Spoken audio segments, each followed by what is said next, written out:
رو دایر نماید.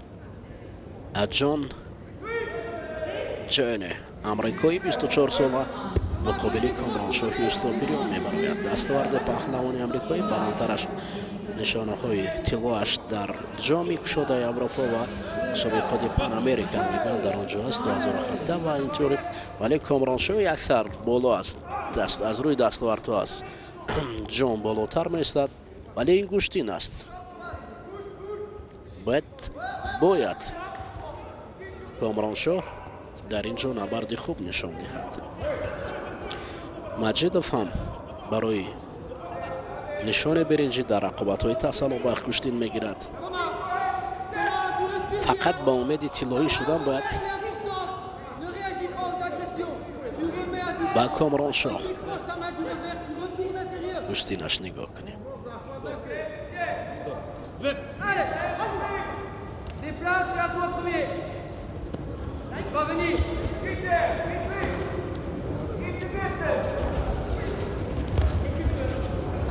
Excellent!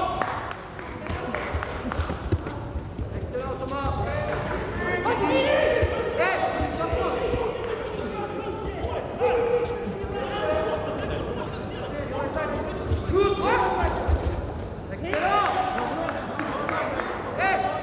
Excellent! Fais une fin d'abord! Allez à ta place! Excellent! Décale-toi Thomas, tu te laisses pas enfermer!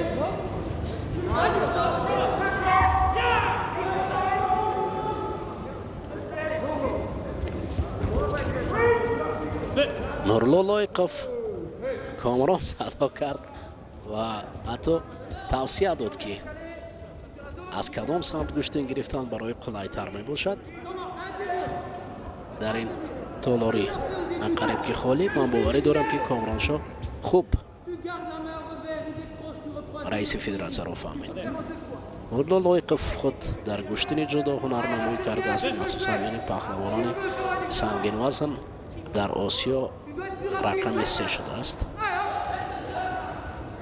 هرچند که بیشتر گوشتین خود را لایقوف در رشته سامبو دایر کرده است، ولی در گوشتن جدا تجربه خوب دارد. از این خاطر بعضا حقوق برای مصلحت دادن هم دارد برای پهلوانان.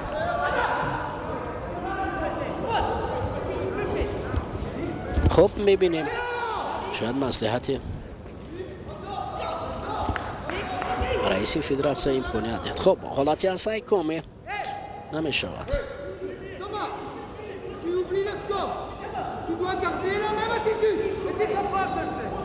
Distance avec tes mains revers. Essaye de mettre la main droite à l'intérieur.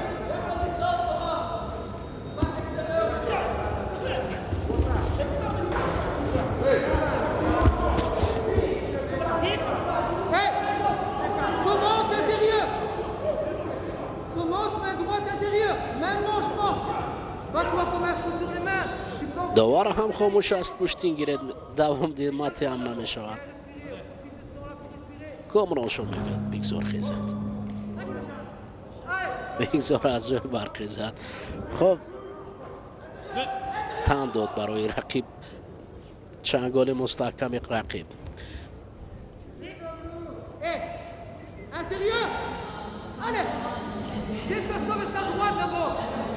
بگذار آود گفت. خب اکنون راستو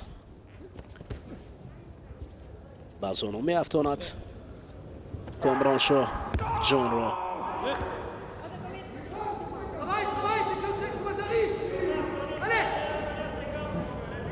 پهلوانی امریکا جوان است، تجربه اونقدر بلندی گرند اسلم و گرند پری ندارد، ولی که کامران شاه یوسفپوریان نشان طلاهای گرند پری ها را دارد. بعضی از این مسابقات گرند پری بودن قبلا که رو با گرند اسلم مبادله شدن. این دومی شده است برای جانشان دادن، یعنی برای کامران شاه باشد امکانیت خوب است هجوم کردن. اوه چه مته خوب دارد کامران شاه. اگر همین اوچی مته، ولی برای چی باشد از چی سبب باشد همین اوچیماتا رو کامران با اون قصد سرعت بلند اجرا نمیکند. این خوب است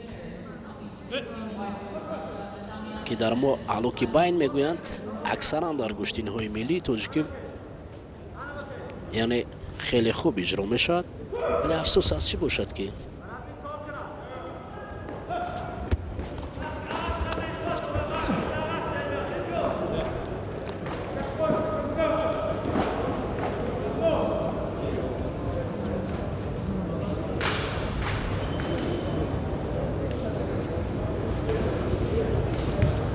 بعضا وقت یعنی سرعت بلند آن رو کار نمی کند کامرانشاه. برای کامرانشاه زیرگروه خوب آمده است اینجا، یعنی گروه هم نقش دارد، هرچند که کامرانشاه تجربه غنی گشتنی شده دارد نسبت با قسمت زیاد پهلوانان ما در مقیاس جهان. تجربه کامرانشاه زیاد است، شرکتی او پیوسته در مسابقه های بین المللی او را یعنی تجربه دار کرده است.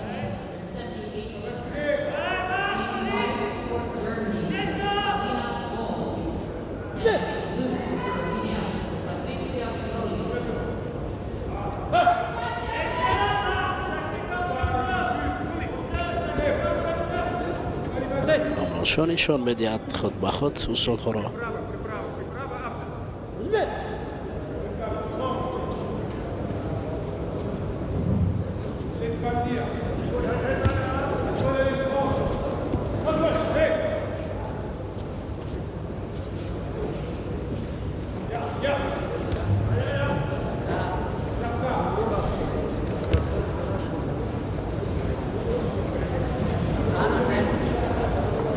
برلا لایقف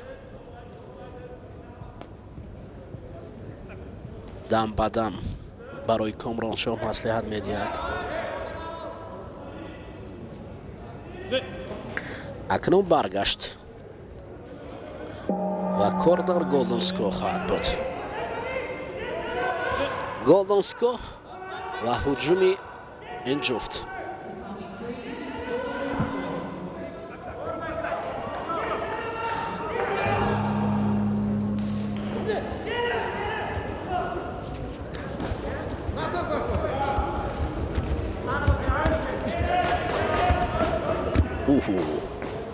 دامنگه که اینجا از جانب جنجان اجرا می شود بی نتیجه است.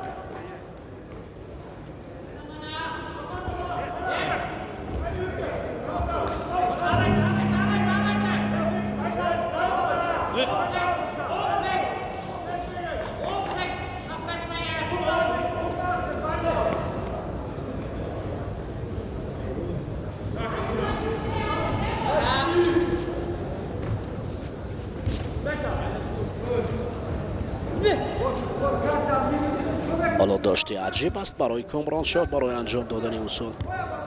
رقیب را مجبور بسازد که پیشوی ضعیف باشد، ولی پهلوانی آمریکایی گشته برگشته زمین میافتد و تمام نگه که رسول باقیف در بازی های المپیک 2008 نشان داده بود را کار کردنی می شود.